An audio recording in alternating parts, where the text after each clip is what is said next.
Welcome to Bruce Hurwitz Presents Meet the Experts. I'm your host, Bruce Hurwitz of Hurwitz Strategic Staffing.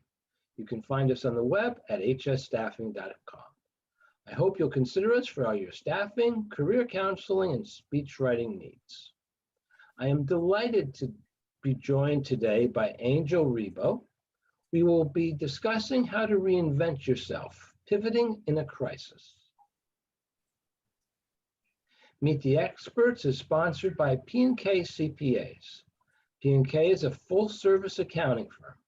They provide accounting and consulting services to businesses ranging from startups to small and mid-cap companies to nonprofits as well as high-net-worth individuals. Contact them today for a free consultation at pk-cpas.com or call them at 973-882-8810. They will be happy to be of service. Angel, welcome to the show. Thank you. Thank you very much, Bruce. Thank you for having me. It's a pleasure to be here. And obviously, thank you, everybody who's listening to us today. Well, the pleasure is mine. Please take a minute or two and introduce yourself to our viewers. Thank you. Absolutely. So I am originally from Barcelona, close to Barcelona, but I've lived in Plano, Texas for the last 10 years. Basically, what I do for a living, I help both corporate CEOs and established entrepreneurs who hire me to bridge the gap globally for expansion and exposure as a way to accelerate the growth of their businesses. And I'm able to do that because, before I started my own business 5 years ago, I had worked and I had helped more than 1,500 CEOs in 33 different countries. Also, I think it's important for everybody to know that my passion is in helping underprivileged kids in Latin America become entrepreneurs using their local resources. And I was blessed of joining a couple of business partners, of friends of mine, a few years ago, and we started Wisdom for Kids in order to do that. So thank you for having me, Bruce. It's my pleasure.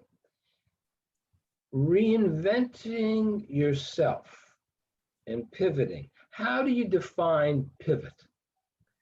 Thank you. Well, when I think about pivoting, I actually think about these basketball players that, when they are in possession of the ball, they start moving one leg is still, in contact with the ground, and the other one, they keep on moving it, one side and the other. So, and that's how I consider pivoting. Pivoting is actually in a business setup.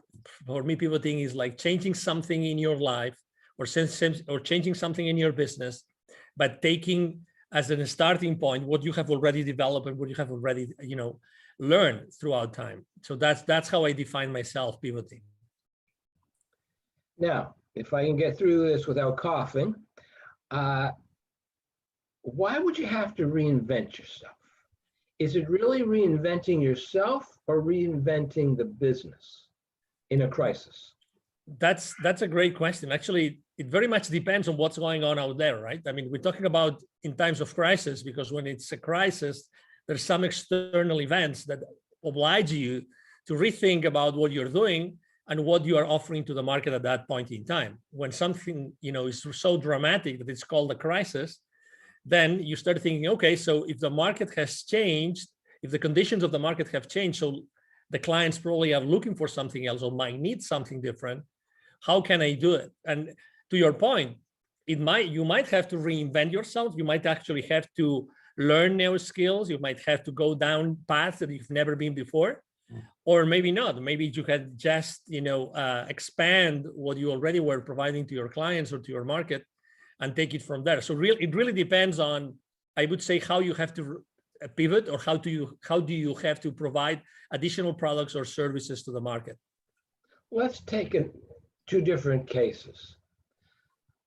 And obviously the crisis that's in the background, the 800-pound gorilla in the room, is COVID-19.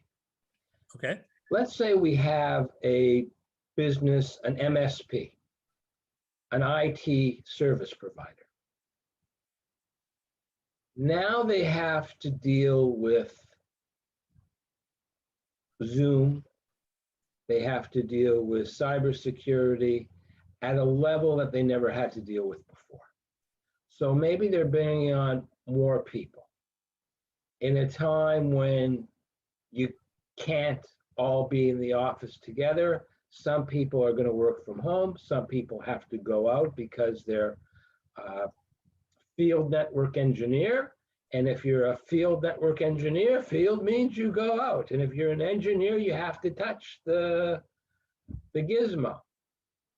But your principles, your values, your ideals stay the same. You're just offering more. As opposed to a restaurateur who now has to lay people off and change the business model.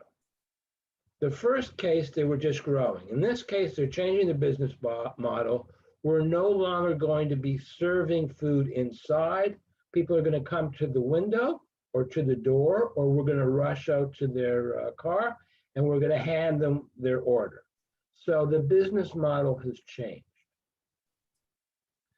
So describe for us the pivot and the reinvention as you see it in both cases. Okay, so great question. I love when the rubber hits the road, Bruce. So I'm enjoying these conversations. In the first case, well, let's not forget, first of all, Bruce, that not everybody likes to do everything. So it could perfectly be that there's an IT services company who's filled, right? Maybe they don't really like to provide the kind of services that the market is requesting. So that's a possibility. But let's say, for the sake of the example, that this IT services company is willing to provide this service to their marketplace, right? So they're going to probably have to learn a little bit more. They will have to learn additional skills because they will have to provide additional services. They might have to hire new people. I always like to consider that every single pivoting has to take into consideration 4 different factors. Number 1, your passion. Do you really want to provide that? Do you really like to do it? Number 2, is there a market for that? Is there a market? Does the marketplace really want that service, right? Number 3, your expertise, and that's why I was mentioning, skills. Do the people around you, do your friends, do your current clients, do your prospects consider that you really know about that subject matter so you can provide this service? And number 4, the fourth pillar is the market going to pay for it? And I mean, is it a service or a product that you're going to provide? In this case, it's an IT service company. Is this service going to be paid for in the market enough so that you will be able to make a living? So, and you actually compare those 2 markets in a very obviously conscious way, because IT services and high tech in general, last year actually they thrived pretty well. I've seen many public companies' financial statements online on their websites and of IT services companies, and they did really well because there was this whole bunch of additional problems that their customers faced, like the ones that you described, and they were open and willing to do it. They had the expertise to do it, right? So they put in place and probably had to recruit additional people. So they put in place additional people with additional skills, and they started to think, okay, so how can we provide this service so it is still profitable for the company, and we provide it to our clients in a way that is really going to help them be profitable. Don't forget that at the end of the day, if your clients don't stay profitable, it's not ethical. You were talking about values, right? It's not ethical to provide your clients with a product offer that is not going to still keep them, profitable and still offering or delivering value to their shareholders. So that would be example number 1. In the case of example number 2, which is a restaurant, right? So probably as example number 1, the clients still want that service, but they cannot have it face to face because of the restrictions. So as you very well described, they changed the model. Let's revisit those 4 pillars. Okay. So number 1, passion. Okay. So is that business is still passionate about, cooking food and offering food? Well, cooking food for sure, because that's what they used to do. But what about offering food? What about the interaction with the client? They will have to decide in this case if they're still passionate about changing their business model and offering that food, that service food, or that food service, in a different way. In this case, probably it's going to be like they will deliver it in the curbside, or they will even partner up with another company to provide it to their end clients through these home delivery services, right? So that's one thing. The second is the expertise. So do they really know how to do it? How will they have to do it? What are these additional skills of, will they have to adapt their kitchens? Will they have to adapt the rest of the, of the facility in order to make it more suitable for the kind of services that they're going to provide their clientele, right? That's very important. Number 4, is there a market for this? Obviously, I think that we all keep on eating, right? We all keep on eating, and I think that we all still have disposable income in general. The clients of the restaurant industry, we all have disposable income, and we still want to, hey, today I don't feel really like, cooking, or I don't really feel like spending so much time in the kitchen. Why not buying somewhere else? Why not? Maybe we can go to that restaurant face to face. We cannot sit, on a table, but we can still, grab something, or we can have some of those intermediary companies to buy that from us, and we can have it. And number 4, it's the market. Is the market going to pay for it? Definitely. I think that we have seen over and over again since last year that everybody was willing to pay this additional amount of dollars, whatever percentage it was, in order to have this amazing food, those delicacies that they would love to eat on site, to still have them delivered to the place. So those would be kind of how would I approach, from a pivoting or reinventing perspective, the times of crisis. Thank you. Now I want to talk about 2 other things. Of course. Basically, longevity. Continuing with food, we've now become used to delivery services. Yeah. I have 3 blocks over there, a very nice diner that I used to go to occasionally. Okay. I haven't been there since February of 2020. All Okay. right. Next week, I get my second Pfizer shot. From what I've heard, I'm not going to be feeling very well next week.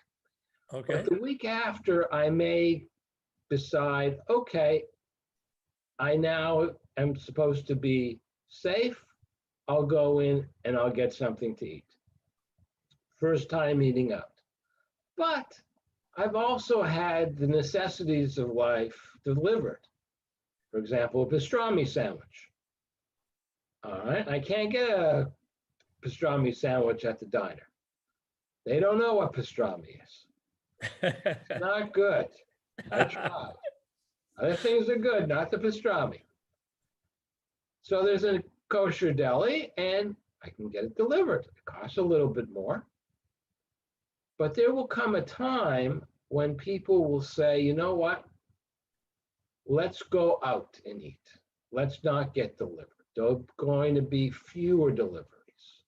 On the other hand, I very much like the idea of the supermarket delivering my food so I don't have to carry a lot of heavy bags. That, for me at least, is going to continue indefinitely. You're providing services based on a crisis, and once the crisis is over, how do you keep your clients utilizing those services?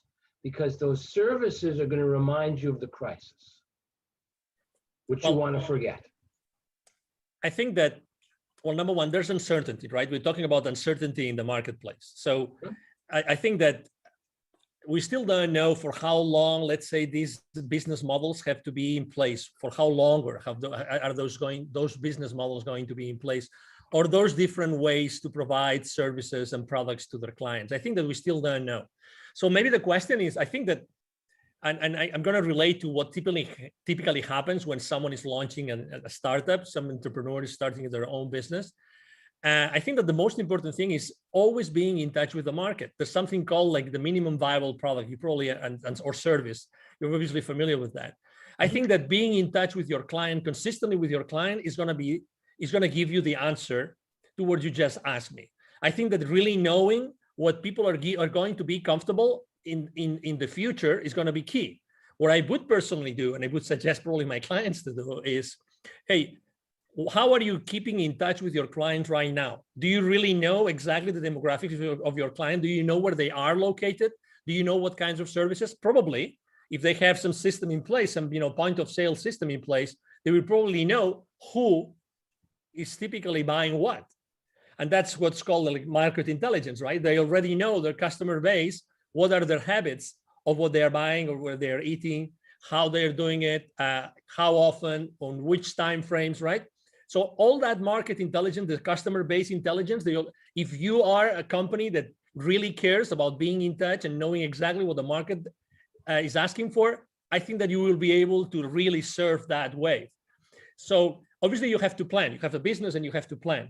I think that right now, being flexible about what you're planning and the decisions that you make according to the operations, you asked me about the operations also, as well. I think it's going to be the wise thing to do. There will be people that are going to stay on a place where they still feel more comfortable having everything delivered, and there's going to be people that will feel easier, more prone to go back to their former habits, right? So I think there's still a question mark to be able to answer your question, and we have to be ready as never before to be able to cope with the uncertainty and with the continuously changing habits of our consumers. That's excellent regarding services, but let's talk about products, and there's only one product that I can think of. 2 feet away from me, maybe 3. So to make you comfortable, 1 meter away from me are 2 gaiters. You know, the masks that don't have the strings for the ears. Okay. The 3 original blue masks that everybody bought a year ago. 2 black masks that I shouldn't have bought on Etsy. And once it's over with, I don't need any more masks because I can wash the gaiters. The other ones, for whatever reason, I haven't thrown away. I probably should. I doubt I would use them. There are companies now that most of their income are from masks. And that demand is going to disappear. So how did they pivot with their inventory, with their machinery, to something new? Because people are not going to want to wear masks forever. I agree. So we're talking about people are not going to wear masks forever, and probably they already feel comfortable with a specific kind of mask more than any others, right? So there will be a lot of, let's say, free use masks in the market. So that's in itself, it can be also an opportunity, but let's skip that. So number one. Well, no, I got to stop you. No one in their right mind is going to use a used mask. Yeah. No. Only yes, but somebody else's, no. No, but we're just thinking about the recycling part of the disposing. Yeah. Misunderstood. Thank you. No. It's all good. For the sake of the exercise, is a great conversation. So they have, number one, don't forget that these companies are having an income right now because they have clients.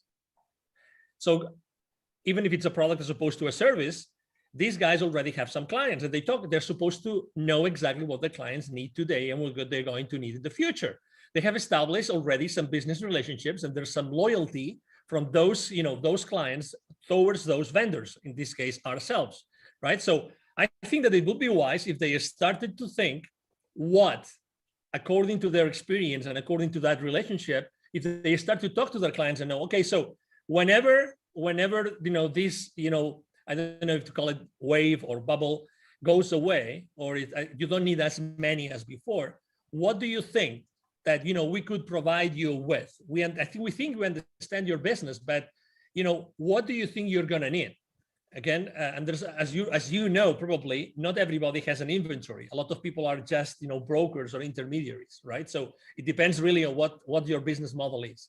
But what I would be doing is, okay, so if I've been able to provide you with this kind of product, okay, what about Mr. Customer? What about this other product that is related, that maybe I can use similar ways for manufacturing it, but it still can provide it still can provide a service. I remember in the beginning of this crisis, we talk about masks today, but we could talk about probably like gels, and many other things that are a lot of different companies, even automotive industry, started to as you remember, manufacturing different products, right, in order to use their spare production capabilities to fulfill the market needs, right?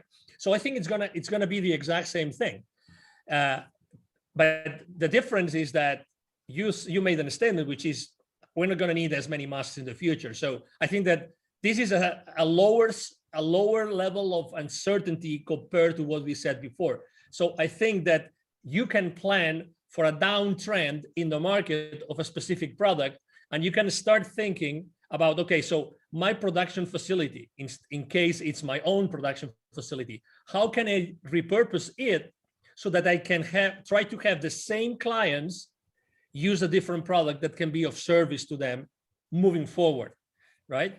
And that's why I think that as far as you really own the relationship with your clients and with your market, you are really in a very good position to pivot and to offer and to manufacture other products that can be of service.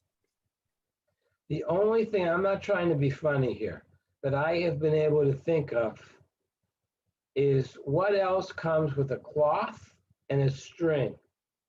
And the only thing I could think of were parachutes and bibs. And two more divergent products I can't imagine.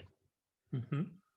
And I'm not sure that you would want to be in a plane and jump out of the plane knowing that your parachute was manufactured by the company that manufactured the bib that your child wears. All right, but maybe.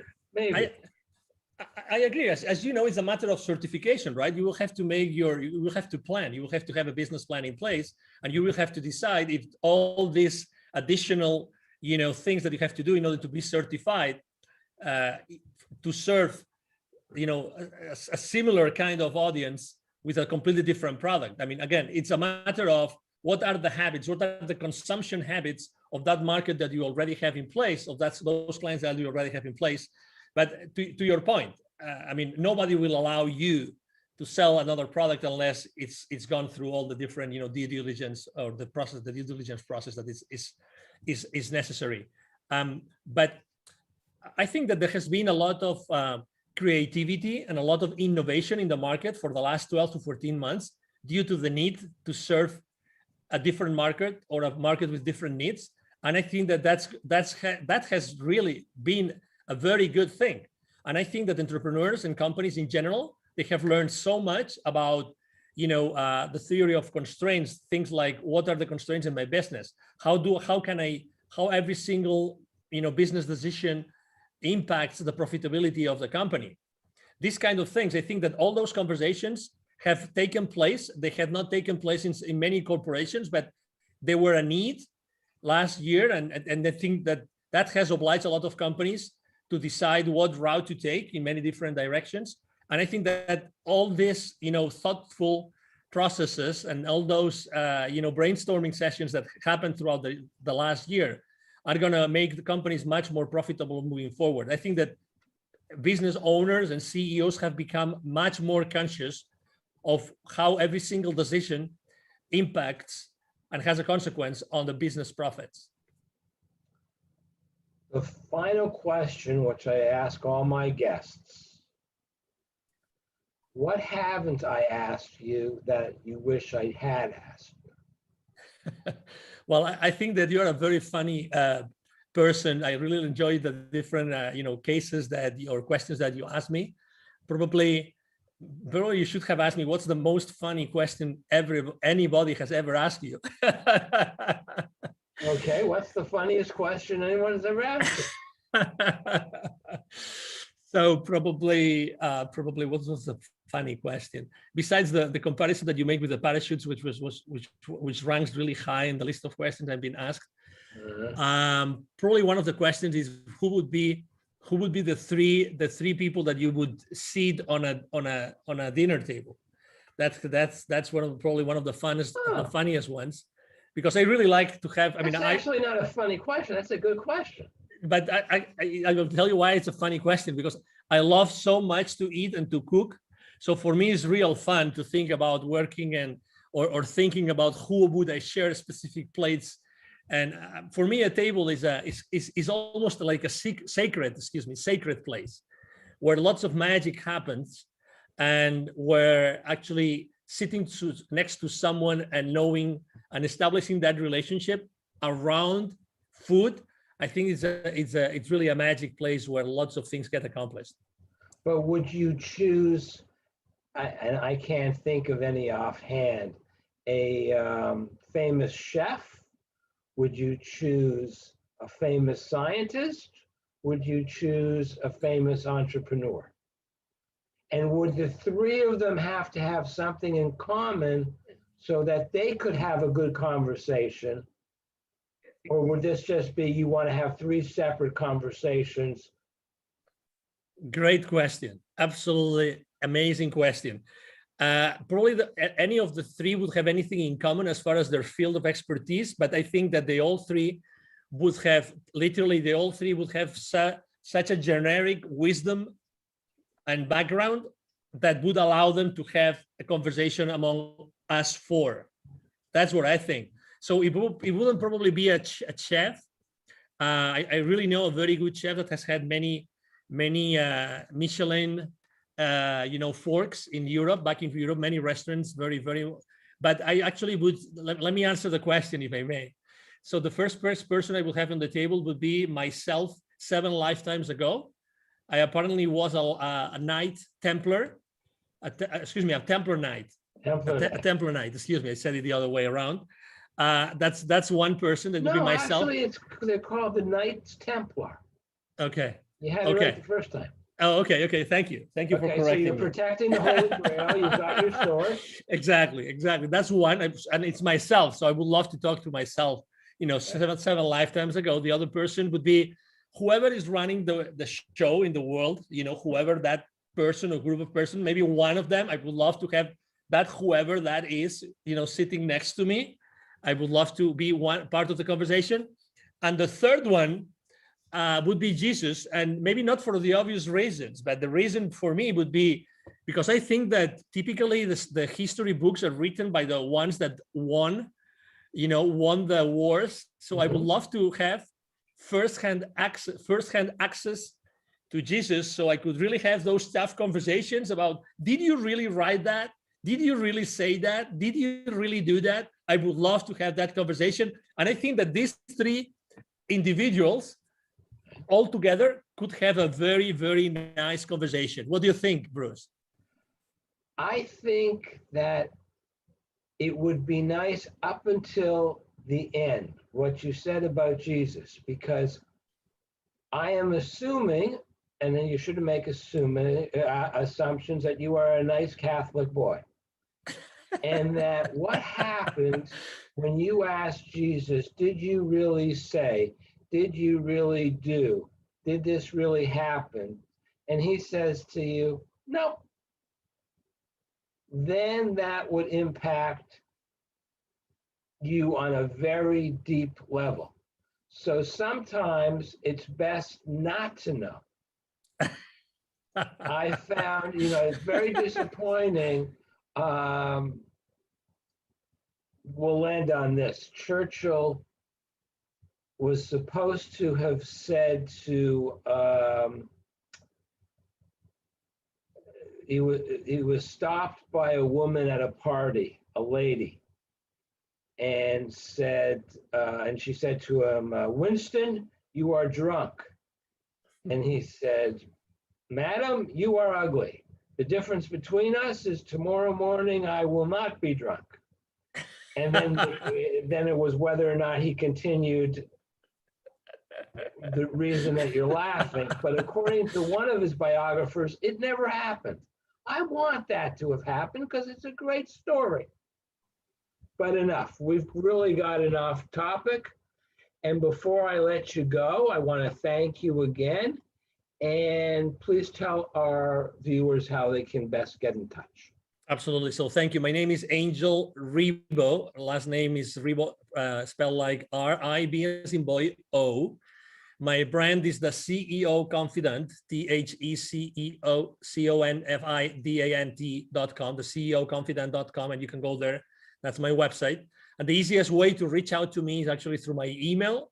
Either my team or myself, we're going to answer any single email we receive. And my email address is angel@ Angel Ribo, one word, angelribo.com, angel@angelribo.com. And thank you so much, Bruce, for having me. And thank you, everybody, for listening to us. It was my pleasure. I'm Bruce Hurwitz. Thank you for watching. And as always, please stay focused.